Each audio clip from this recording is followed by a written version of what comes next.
गार में फंसे तीन आदमी एक सफर के दौरान शदीद बारिश में फंस गए।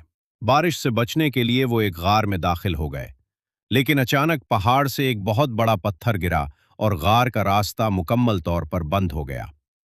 तीनों आदमियों ने मिलकर पत्थर को हटाने की बहुत कोशिश की, लेकिन वो कामयाब न हो सके। उनमें से एक ने कहा, हमारे पास इसके सिवा कोई रास्ता नहीं कि हम अल्लाह ताला को अपने उन नेक आमाल के वसीले से पुकारें जो हमने खालिसतन उसकी रजा के लिए किए थे।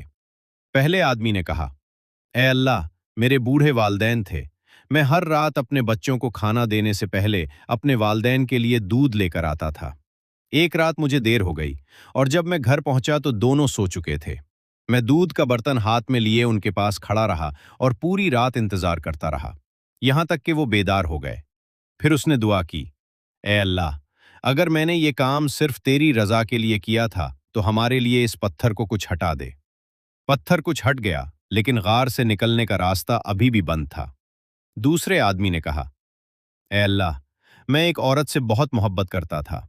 एक दिन मैंने उसे गुनाह की दावत दी, लेकिन उसने कहा, अल्लाह से डरो। ये सुनकर मैं फौरन रुक गया और इस गुनाह से दूर हो गया, हालांकि मुझे गुनाह करने का पूरा मौका हासिल था। उसने दुआ की, ए अल्लाह, अगर मैंने ये काम सिर्फ तेरी रजा के लिए छोड़ा था तो हमारे लिए इस पत्थर को मजीद हटा दे।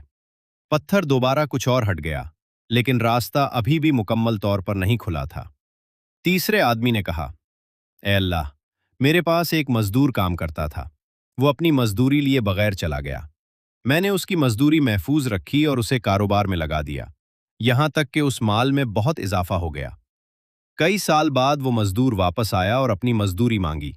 मैंने उससे कहा, जो कुछ तुम यहां देख रहे हो ये सब तुम्हारी इसी मजदूरी से हासिल हुआ है। ये सारा माल ले जाओ।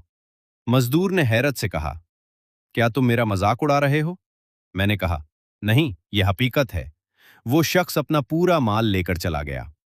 तीसरे आदमी ने दुआ की, ए अल्लाह, अगर मैंने ये काम सिर्फ तेरी रजा के लिए किया था तो हमारे लिए गार का रास्ता खोल दे। अचानक वो बड़ा पत्थर मुकम्मल तौर पर हट गया। तीनों आदमी गार से बाहर निकल आए और अल्लाह ताला ने उन्हें निजात अता फरमाई। कहानी का पैगाम: कभी इंसान अपनी जिंदगी के सबसे मुश्किल वक्त में अपने खालिस आमाल के सिवा कुछ नहीं रखता। वालदैन के साथ नेकी, अल्लाह की रजा के लिए गुनाह छोड़ देना और अमानतदारी जैसे आमाल अल्लाह की रहमत के दरवाजे खोल सकते हैं। नतीजा: जो आमाल हम लोगों को दिखाने के लिए करते हैं वो उन आमाल जैसे नहीं होते जो हम सिर्फ अल्लाह ताला की रजा के लिए करते हैं। मुमकिन है कोई छोटा सा नेक अमल जिसे दुनिया में कोई न देखे, कयामत या हमारी मुश्किल घड़ी में हमारी सबसे बड़ी निजात का सबब बन जाए।